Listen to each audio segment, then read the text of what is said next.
Freedom Party. Freedom Party. Freedom Party. Freedom Party. Freedom Party. See, I think once we build this movement, one of the things I want to put together, we have to fight for, and we have to go to the bat for this, a progressive taxation package. Yeah. A progressive taxation package.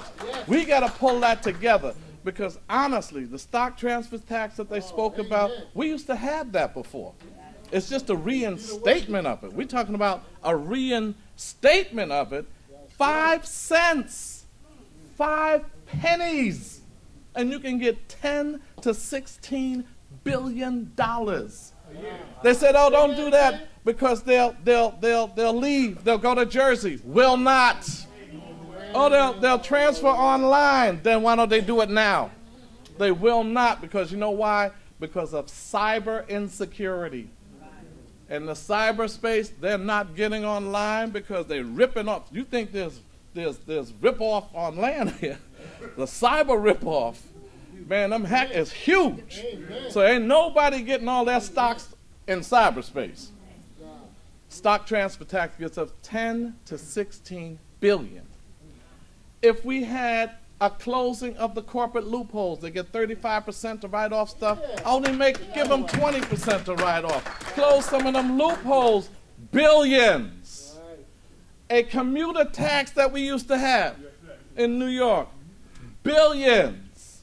And if you look at a PIT surcharge, the personal income tax surcharge, for those, and if 250 is too low, if those are making 500,000 to 1 million, 1.5%. 1 million to 5 million, 2.5%.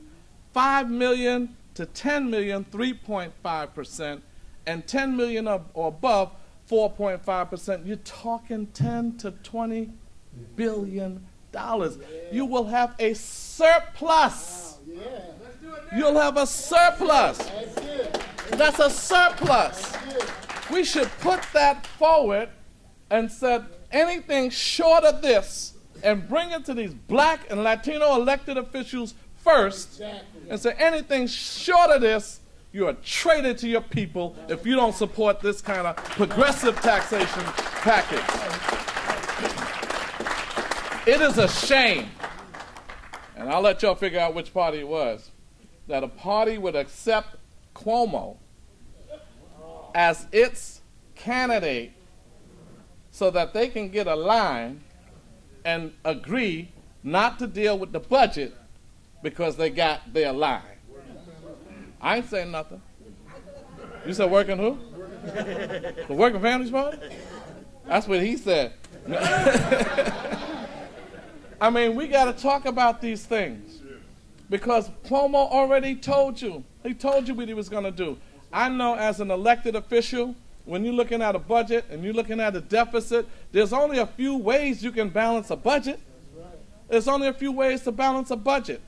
If you have a $1.5 trillion deficit on the federal level, a $10 billion deficit on the state level, and a $2.4 billion deficit on the city level, it's only a few things you can do.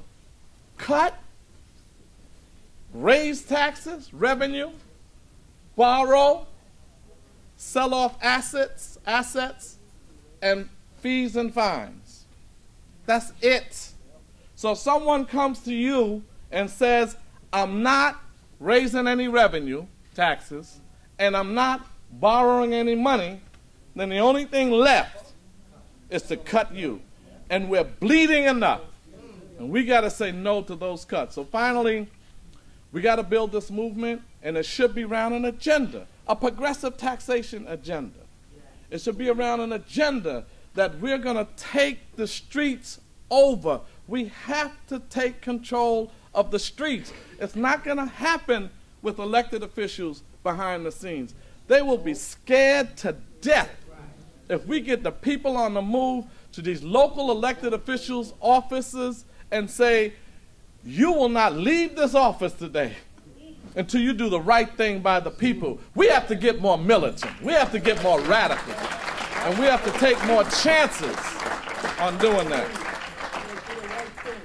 We're hoping you can come to the Freedom Party's convention On February 12th, we're going to lay out some more strategies. Y'all are all invited. We would love for you to come. It'll be right at, I hope you got one of these flyers. It's going to be up in Harlem at the National Black Theater. And we're going to come out with 4 or 5 campaigns out of that convention. And out of those campaigns, we're going to talk about violence in our communities. We've got to do something about that. But that's even an economic route. That's an economic thing, too. You can't leave communities oppressed like that, high unemployment. I always tell the mayor, well, when the violence goes up, you bring in cops. How come unemployment goes up, you don't bring in jobs? You know, when unemployment goes up, bring in jobs. And police can't stop violence. They're the perpetuators of the violence. So my gun control, they need to control the guns in the police holsters. So we're looking at some serious issues, and we want you to move forward with us. So I end by saying this. I am the people's governor. So I'm coming to you as the people's governor. And the people's governor says we don't have to lay off workers. We don't have to mess with your pension. We don't have to mess with your health care. We don't have to, and don't let them tell you about merging agencies. That's layoffs. That's layoffs when they start talking that kind of talk. And that's right, from Barack Obama and the State of the Union address to Andrew Cuomo's State of the State and the Bloomberg State of the City. Listen to those code words in there. Barack was like all over the place. He was incredible. I said, what is the brother doing? You know, one minute he said, you know, those regulations on Wall Street should not stop Wall Street from doing business. So the Republicans said, yay! And then he said, however, we got to regulate so they don't hurt the people. The Democrats, yay! Then he said, we're going to cut corporate tax. Yay! But the millionaires got to pay something. Yay! You know,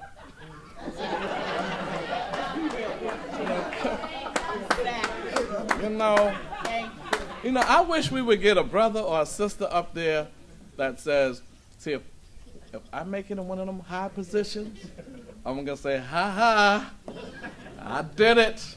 I'm going to give you all a kitchen sink. You know? And I was telling David Patterson, and I told this to David Dinkins, I said, Dave, y'all probably won't make it the second round. Give it up. Give it up. Give us the kitchen sink. They're not putting you back in.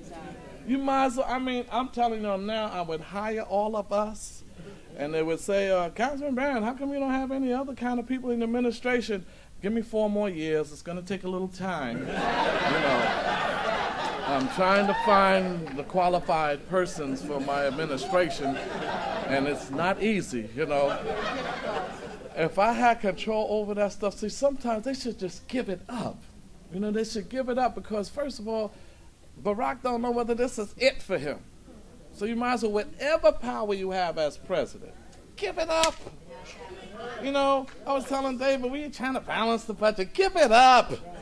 You know, give it up. You know, some of them don't even have to balance the budget. You know, they can leave a deficit.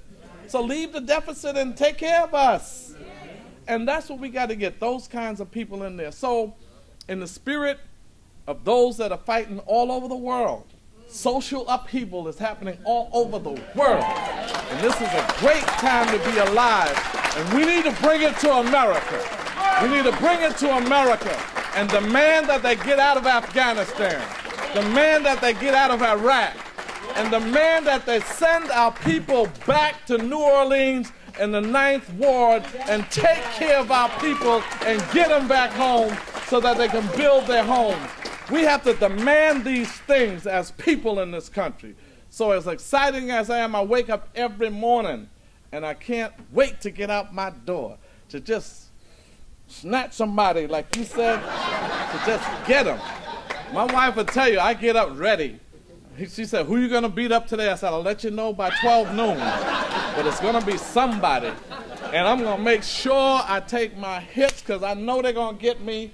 And you know why they're so frustrated with me? Because I don't care what they say. I don't care what they write. I don't care what they think. I don't care. I don't even care what some of you say. Because I'm going to definitely do my thing. I love y'all to death. But I'll let y'all know I love black people.